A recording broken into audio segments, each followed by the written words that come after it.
Por um instante, para que nós possamos receber tudo que é de bom que a nossa palestrante trouxe hoje e que seja feita a vontade de Deus.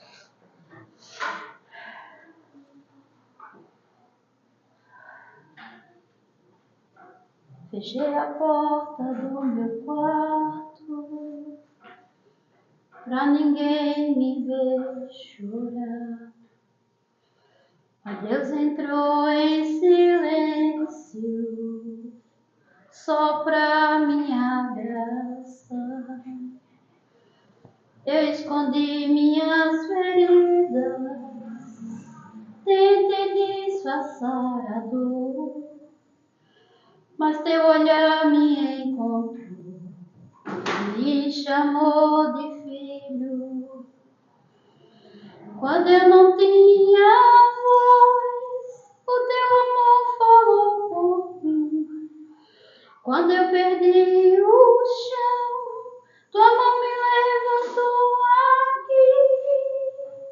Entra no meu quarto, Jesus, faz morada em mim. Toca o meu coração, eu preciso de ti. Entra no meu quarto, Jesus, cura minha alma cansada, onde havia silêncio e dor. Vem com a tua presença amada. Pode tocar no que eu escondi, pode curar o que doeu, pode entrar na tua presença. Eu pertenço só a Deus. Vem, Espírito Santo, vem tocar em mim. Vem, Espírito Santo, encha sobre mim. Que assim seja, Senhor.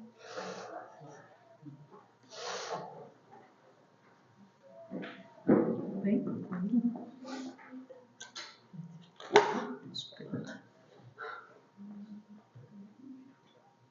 Boa noite a todos. A mensagem da noite é de Lorival Lopes, Gotas de Esperança, número 85. Trabalhe bastante, mas combine o seu trabalho com o repouso e a distração na medida do possível. A mente precisa de atividade, porém reclama igualmente diversificação e descanso. Procure fazer coisas diferentes das do seu serviço habitual. Sabendo dosar o movimento de sua vida, você afasta a fadiga da rotina e o cansaço mental. Surge um equilíbrio sadio. No exercício de qualquer destas atividades, porém, agradeça a Deus. Elas serão mais proveitosas. Trabalhando.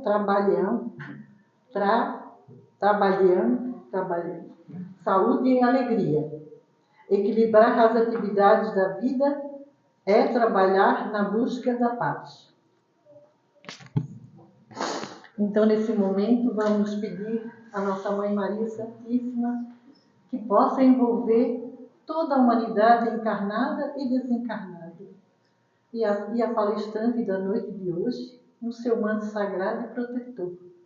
Ave Maria, cheia de graças, o Senhor é convosco. Bendita sois vós entre as mulheres, e bendito é o fruto do vosso ventre, Jesus.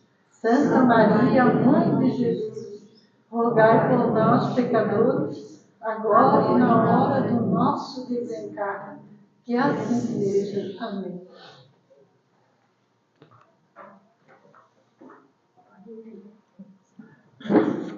Boa noite a todos. Boa noite. Um prazer estar de volta aqui com vocês. Essa noite a gente veio conversar sobre um tema um pouquinho diferente. Nós não dizemos sempre que Jesus foi o grande médico de almas neste planeta. Ele veio para curar os doentes. Fez muitas curas. Tudo aquilo que nós chamamos de milagres começam lá com a multiplicação das jarras, dos odres de vinho nas bodas de Caná, passa por curas de pessoas que estavam doentes, cura dos obsidiados, um tipo de exorcismo.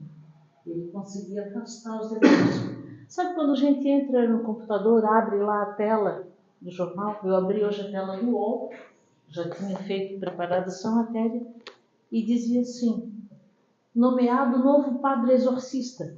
Eu disse, Aí eu abri a matéria para ler, né? Arcebispo de Ribeirão Preto. Quem for curioso vai checar isso em casa. Nomeou hoje um padre local, o padre exorcista oficial daquela circunscrição em que ele trabalha. Você sabe o que faz o padre exorcista? O mesmo trabalho de desobsessão que é feito nas casas espíritas. Às vezes à distância, às vezes um tratamento. O cliente fica aqui e o grupo mediúnico se reúne lá dentro, né? O trabalho é o mesmo. Não quer dizer que no tempo de Jesus já tinha possuídos, por assim dizer, muitos.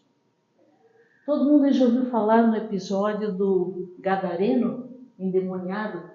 Gadara era uma região próxima de Israel, onde não moravam judeus. Por que a gente pode dizer que não moravam judeus? Porque eles criavam porcos. O judeu não come carne de porco, é considerada carne pura. E tinha lá um rapaz chamado o Homem das Mil Vozes. Ele vivia tresloucado no cemitério, onde tinha lá as sepulturas. Ele não vivia na cidade, ele ficava acordado dia e noite. E quando ele abria a boca, ouviam-se várias vozes. Ele era vítima de vários espíritos que o obsidiavam. E aí, quando ele vê Jesus, eles veem Jesus, dizem: Jesus, filho de Davi, porque era da linhagem de Davi, da tribo de Judá, queres me expulsar daqui? E Jesus olha para ele e pergunta: quem és? Somos uma legião. Um número muito grande de espíritos dominavam aquele rapaz.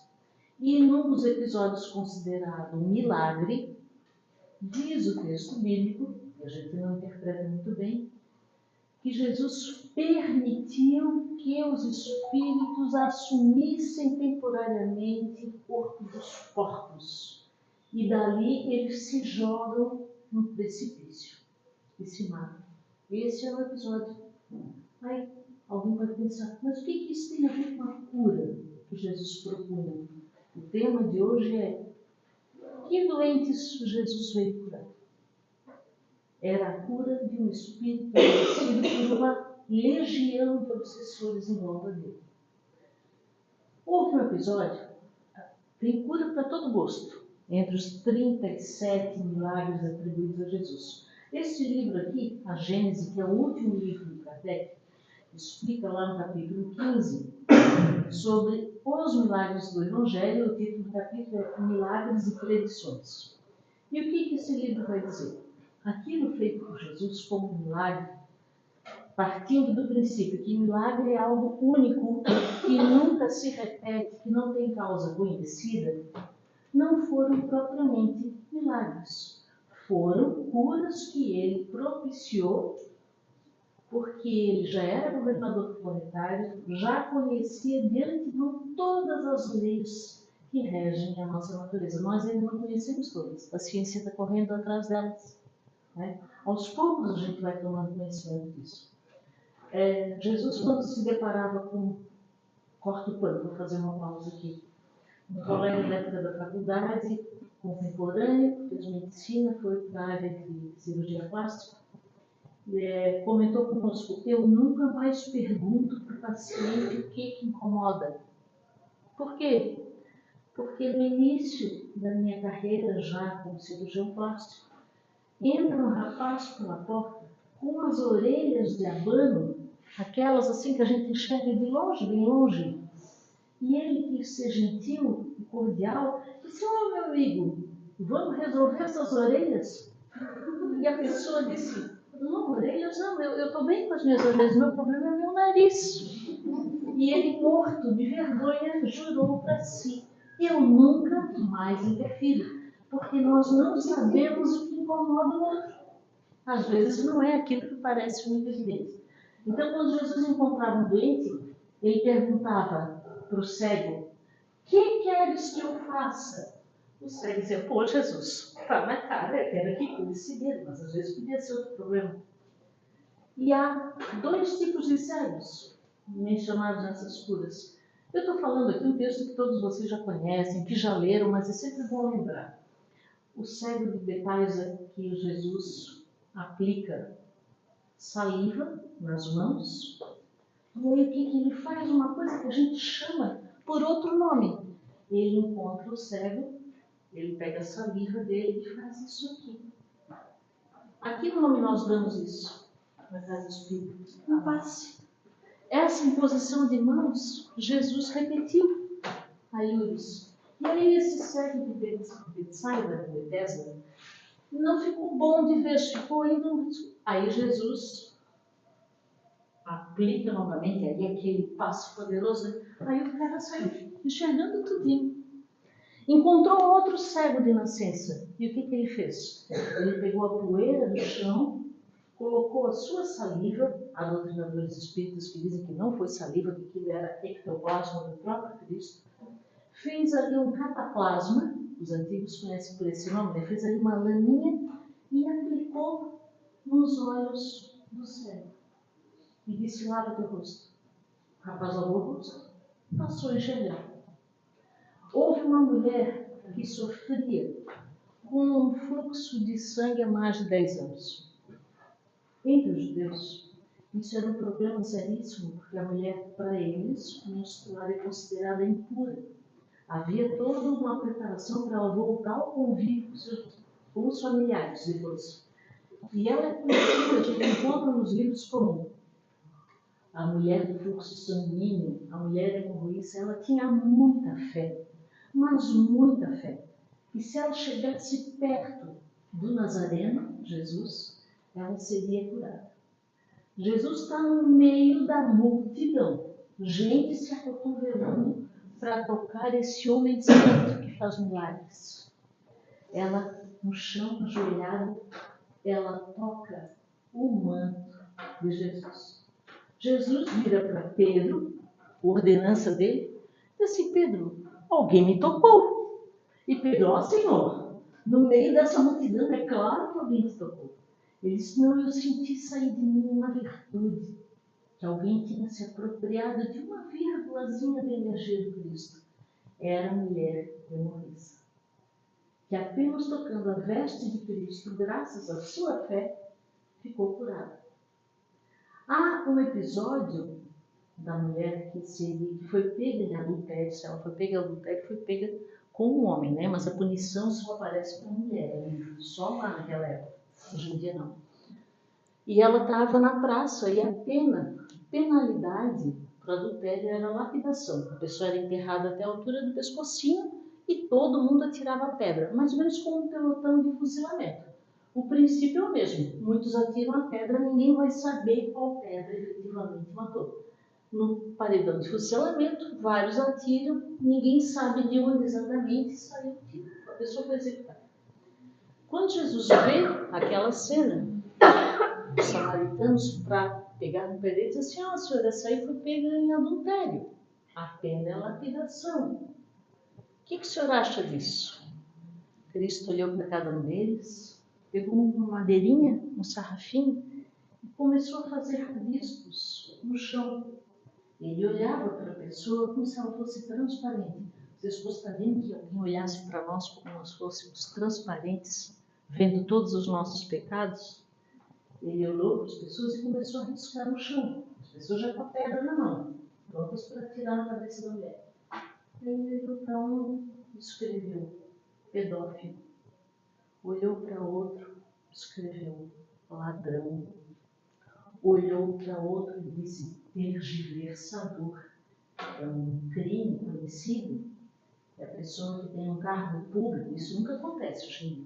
A pessoa que está investida num cargo público se apropria do dinheiro que é para as coisas públicas. E isso é um crime coletivo. Então, ele escreveu lá: Ele saber. Assim ele olhou para cada um e disse o pecado principal. Expôs no chão. As pessoas olharam aquilo e entenderam, pô, esse pedófilo foi comigo. Largou a pedra e saiu de fininho. E assim, de repente, aquela multidão se esvaiu, todos atingidos. A mulher, história para ela, e diz: quem te condena? Quem sabia que te executar? Aí ele disse: levante, vai embora, não voltes a pecar, para que mal pior não te suceda. Tua fé te curou. Isso ele dizia para os doentes: vai e não voltes a pecar, para que algo pior não te suceda. Alguns séculos antes de Cristo, viveu na Grécia um homem chamado Hipócrates, que, dentre outras ciências, era médico, considerado hoje o pai da medicina. Como é que Hipócrates atendeu os seus doentes? Ele chegava para o doente e dizia: o que queres que eu faça? Ah, quero que o senhor me cure aqui do pulmão, do coração. Aí ele dizia: estás disposto a abandonar os hábitos que trouxeram essa doença? É a mesma abordagem de Cristo. Cristo dizia: vai e não voltes a pecar. Hipócrates dizia: você está disposto a abandonar os hábitos que te trouxeram mazelas de saúde? Nós aqui, espíritos, sabemos que o buraco é um pouco mais embaixo. Cristo perguntaria para nós: está sofrendo? Estou sofrendo. Você pode me curar? Posso aliviar as tuas dores. Estás disposto a abandonar os hábitos desta vida e das outras que tu vens repetindo para estar hoje nesse estado? Porque de repente a medicina evolui, vacina, remédio. E as pessoas continuam tirando a própria vida por depressão, com toda a sorte de fármaco disponível. Não é da gente desconfiar que o problema da saúde está dentro, está no fundo da nossa alma. Ah, alguém poderia dizer: mas a gente poderia, morrer assim, bem santinho, apagar como uma velhinha. Fui. Isso eu acho que não é para todo mundo. Nem todos estão merecendo isso. De alguma maneira a gente vai desencarnar. Ou é após uma doença de longo curso, uma doença rápida, um acidente, uma violência. Quando no passado nós temos muita violência, a violência se apresenta para nós. E nós estamos agora no outro polo da relação. A isso nós damos uma expiação. Então Jesus, ele curou leprosos, 10 de uma vez. Eles eram samaritanos. Para o judeu, o samaritano era um herege, ele era impuro, etnicamente impuro, religiosamente impuro, politicamente distante, porque foi quando o reino se dividiu, o reino de Judá no sul e o reino da Samaria no norte. No sul, a sede era Jerusalém, no norte era Samaria. E os samaritanos tinham uma característica bem peculiar. Eles cultuavam o rito para o olhar externo, para consumo externo. Eles só praticavam caridade se tivesse uma multidão olhando. Vinha lá o pobre com a sua capa de mendigo, que era dada pelo Estado para dizer: você é autorizado a esmola. Vinha lá o pobre e os samaritanos: estou te dando aqui um cheque, 2 cheques, estou dando uma moeda. Faziam uma caridade só em público. Oravam em público. Mas no privado eles não estavam nem aí para as normas da religião. E esses 10 leprosos eram samaritanos. Jesus disse para eles: ide, estáis curados. Um deles caminha um pouco, volta para Jesus, põe o rosto no sol e agradece: Senhor, obrigada, porque eu estou curado. Jesus disse: vocês todos têm que procurar o sacerdote, porque o sacerdote tinha também o condão de ser o agente de saúde pública. Era ele que dizia que a pessoa estava com lepra, era ele que falava que a pessoa estava curada, que estava impura, que estava impura. Então, alguém que tivesse se curado da lepra, que é muito, muito, muito raro. Alguém aí, além do Nazareno, é da área da saúde? É fácil a pessoa se curar de lepra? Não, tem tratamento, né? Tem, mas tem um diagnóstico assim cedo, né? Para fazer Muito cedo, né? Então Jesus diz que eles têm que procurar o sacerdote. Um volta e agradece, se põe aos pés do Cristo e agradece. Jesus diz então: ué, mas eu não curei 10? Porque só um voltou para agradecer. Olhem que interessante. Característica da pessoa ingrata. Ela vai voltar a adoecer. Aqueles que ele curou da lepra, que eram ingratos, que não reconheceram o favor divino que o Cristo tinha feito para eles, adoeceriam logo depois. O Lázaro, que dizem que estava morto, não estava morto. A vidinha dele estava literalmente por um fio. Aquele fio de prata que nos une ao perispírito, que sai dessa região aqui da nuca. Lázaro estava por um fio. Jesus chega na frente da tumba. Ele poderia, com os superpoderes dele, fazer a pedra rolar? Não poderia? Mas ele diz para as pessoas que estão ali: tirem a pedra, para que todo mundo participe. E aí ele fala: Lázaro, levanta-te e vem. E Lázaro escuta e vem. Lázaro era conhecido da infância e da adolescência de Jesus, das irmãs Marta e Maria, irmãs de Lázaro. Conta a lenda que 6 meses depois Lázaro, aí ele morre de verdade. Ele volta a adoecer. Então Jesus se preocupava com a origem da doença, o modo como a pessoa reagia ao tratamento e se ela estava ou não disposta a abandonar aquela vida anterior para ter saúde. Mas será que é isso só a doença? Vocês sabem que tem 2 versões de Bíblia por aí, né? Uma da Septuaginta, traduzida do hebraico para o grego, e a Vulgata, traduzida do hebraico para o latim.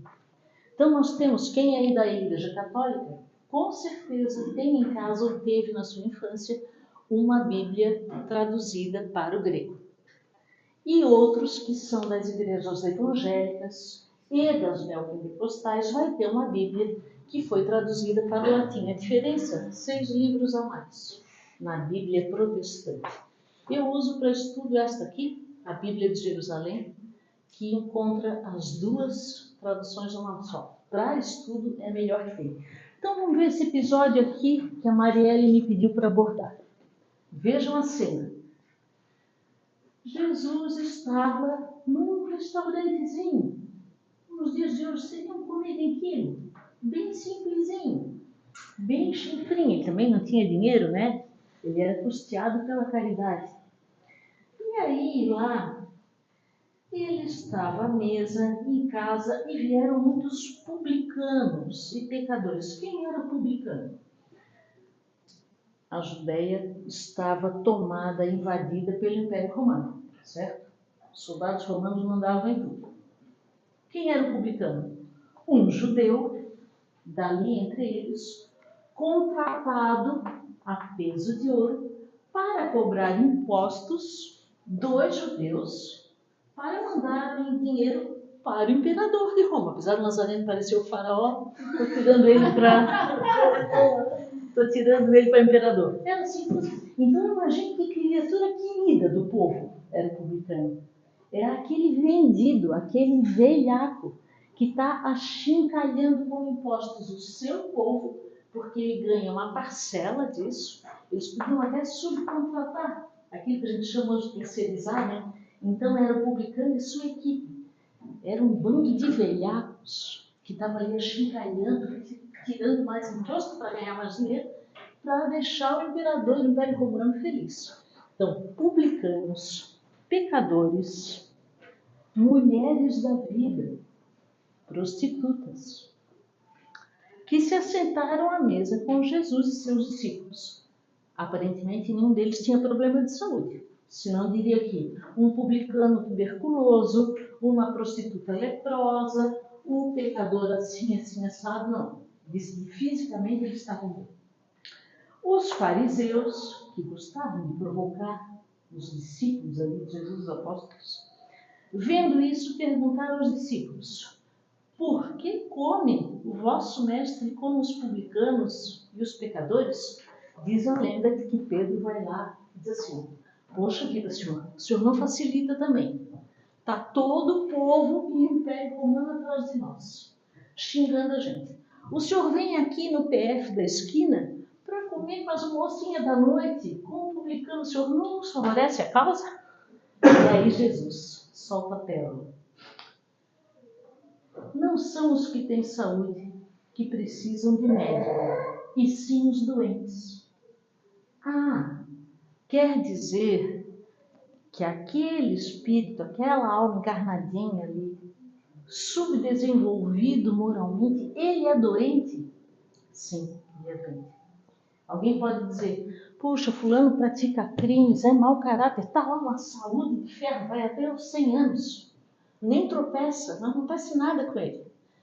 É que a nossa visão é curta.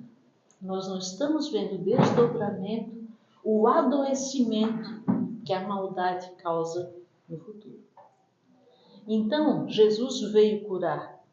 Curou efetivamente os doentes. Vamos combinar. Se a gente quisesse montar hoje aqui, a nossa empresa vai se chamar Núcleo Espírita Fé e Caridade.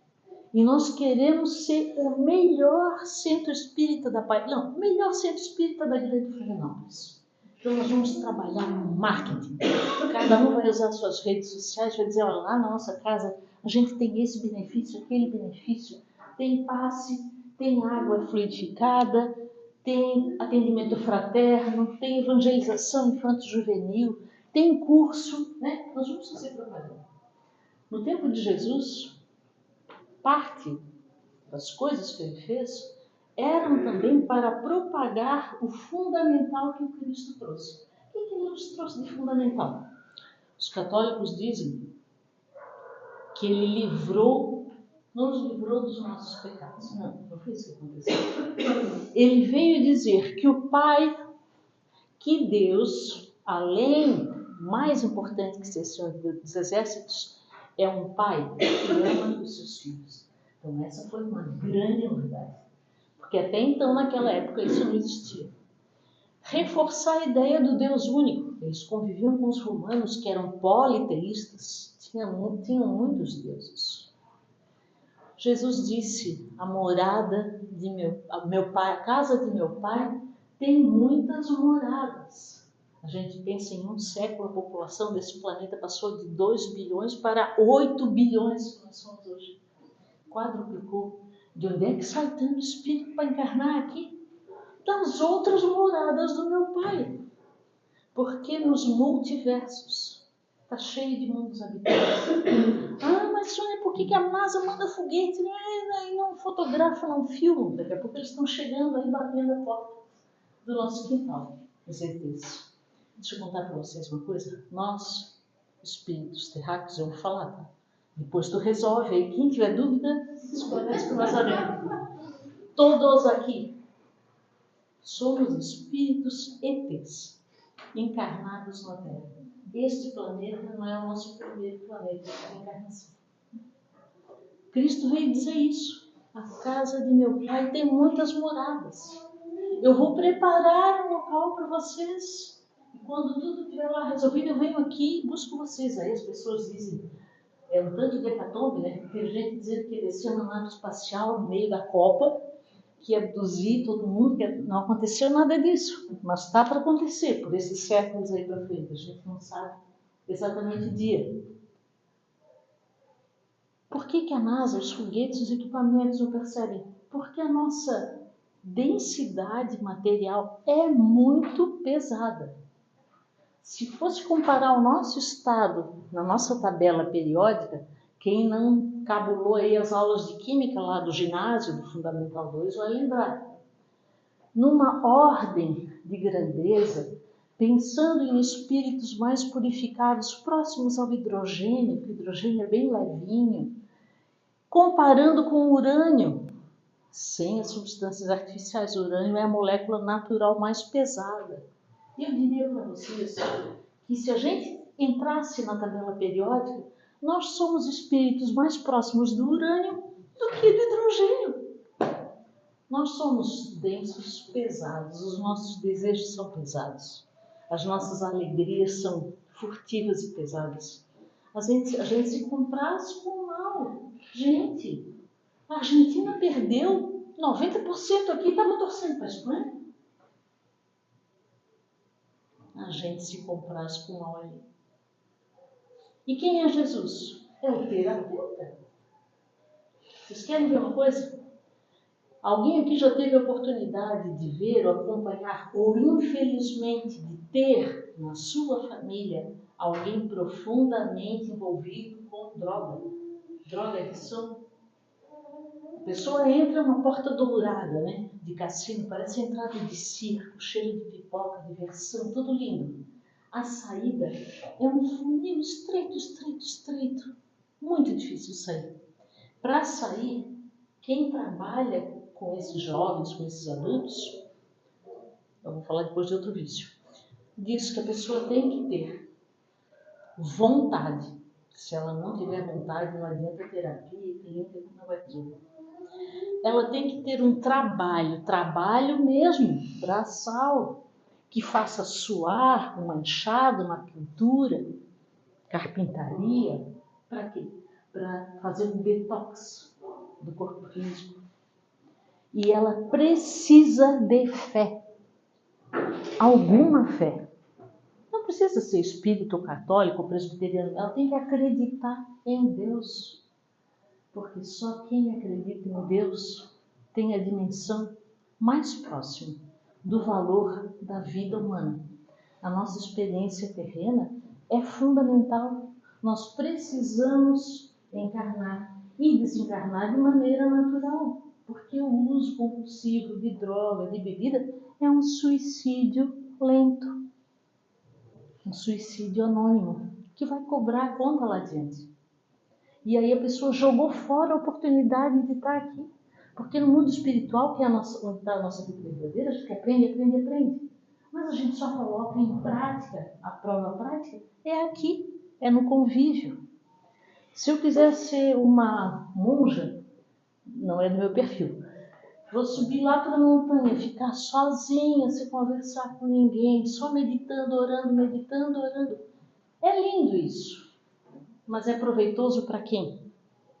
Isso é contra a lei de sociedade, porque o difícil é a gente conviver sem querer esganar um outro de vez em quando. A gente tem vontade às vezes, mas passa.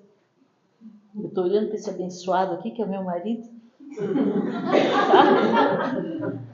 Né? Então, é lá em casa que está a nossa tarefa mais difícil. Ou vocês acham que aquele filhinho lindo, que aquela nora complicada que chegou lá por acaso? Vocês acham? Dizia o Chico Xavier que na reencarnação ninguém erra de endereço. E na nossa casa está o cadinho mais apertado, mais difícil para a gente fazer terapia. Que terapia é essa? Terapia com a nossa fé. Eu falo com jovens casais que vão lá na nossa casa, eu digo assim, olha, façam o que eu não fiz. Orem juntos. As pessoas dizem, encontrem o lazer que vocês dois gostam, convivem com a natureza. Sim, façam tudo isso. Mas orem juntos. Façam o evangelho no lar. Chamem o médico. Jesus. A coisa está feia lá em casa? A violência está batendo na porta? Além das providências do mundo civil que a gente tem que tomar, a gente tem que chamar Jesus para nos socorrer. Meu filho está viciado, estou com uma batalha, fazer o evangelho no lar todo dia. O evangelho no lar cria um campo de força no lar, onde dificilmente o mal penetra. Pergunto para vocês, todo mundo aí que tem criança pequena não checa à noite se o quarto, a janela está fechadinha, se eles estão seguros, aquecidos? Quem lembra de orar pelos filhos à noite? É como se a gente estivesse esticando a cobertinha do amor sobre eles. Então vamos confiar em Deus, confiar em Jesus, que é o terapeuta e governador desse planeta. Quando as pessoas dizem assim, esse mundo está perdido. Não está perdido. Pode até parecer que está meio estrupiado, mas não está perdido. O governador é Jesus. que não nos desampara. E veio nos dizer que a morte é uma necessidade, a morte do corpo é uma necessidade do espírito. Não foi isso que ele disse a Nicodemos? Ele disse: para que alguém veja o reino do céu, é necessário que nasça novamente. Nicodemos ficou naquela época para mas como nascer de novo, Senhor? Eu sou branco, como é que eu vou entrar no ventre da minha mãe? Ele estava falando de reencarnação. Jesus não veio perdoar os nossos pecados, mas ele veio dizer que a misericórdia divina é tão grande, que o amor de Deus é tão grande por nós, que vai nos dar quantas chances forem necessárias para que a gente passe a nossa história a limpo e descubra a saúde verdadeira, que é a paz na consciência e a fé no futuro. Porque sem isso, o nosso corpo físico pode durar mais. E isso não significa saúde da alma. Às vezes a pessoa está adoecida há muitos anos, bem adoecida, e vai lutando com todos os meios, com fé em Deus, e ora, se apega a Cristo, a Deus, seja lá o nome que a sua religião é, e vai adiante. Os médicos dizem: olha, Chico Xavier, tadinho, estava todo ruinzinho. Ele era um palito, ele tinha cardiopatia, ele era cego de um olho, ele tinha problema em ambos os olhos. Do ponto de vista físico, ele faleceu um velhinho doente, 92 anos. No dia em que o Brasil venceu a Copa de 2002, porque ele dizia que ele queria partir numa hora em que o povo estivesse feliz. Coincidência, né? Mas do ponto de vista espiritual, para que saúde maior, exemplo maior do que Chico Xavier nos deixou? Então é isso, meus irmãos, por apreço ao tempo, que agora tem um cartaz novo aqui dizendo que a gente só tem 30 minutos, sem extrapolar a paciência de vocês, eu desejo a todos muita saúde, porque o Cristo disse: eu vim para que tenham vida, e vida em abundância. O que é vida em abundância? É viver em paz, com fé no futuro, com fé em Deus e paz no coração. Desejo a vocês uma noite excepcional. Que Deus nos abençoe.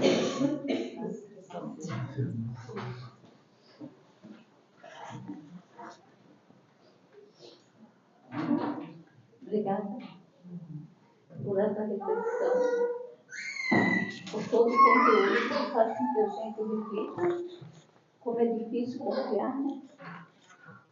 A gente fala de Deus o tempo inteiro, mas na hora que pega para captar, a gente desliza, né? E quando a gente fala confiar em Deus, significa confiar mesmo, acreditar que tudo está certo diante do plano de Deus.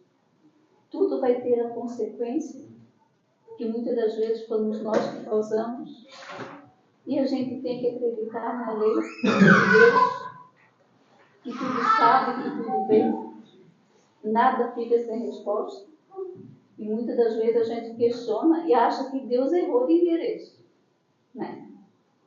Então, que nós possamos refletir sobre tudo que foi falado. E convido a todos a silenciar as nossas mentes, acalmando o nosso coração, para que possamos receber todas as bênçãos, todos os amparos que cada um de nós aqui vem em busca, encarnados e desencarnados. Que essa prece possa ir de encontro a todos aqueles que estão em tratamento nessa casa, a todos aqueles que têm o seu nome no caderno de prece, por toda a humanidade, Senhor. Pai nosso, que estais nos céus, santificado seja o vosso nome, venha a nós o vosso reino, seja feita a vossa vontade, assim na terra como no céu. O pão nosso de cada dia nos dai hoje. Perdoa, Senhor, as nossas ofensas, assim como nós perdoamos a quem nos tem ofendido. E não nos deixeis cair em tentações, mas livrai-nos de todo o mal, que assim seja. E assim Pedimos permissão para darmos por encerrado a palestra doutrinária da noite de hoje, que ao sairmos daqui possamos levar para os nossos lares muita paz e muito amor no coração. Pedimos a todos que permaneçam em seus bancos, que logo em seguida vai ser chamado por paz. Muito obrigada.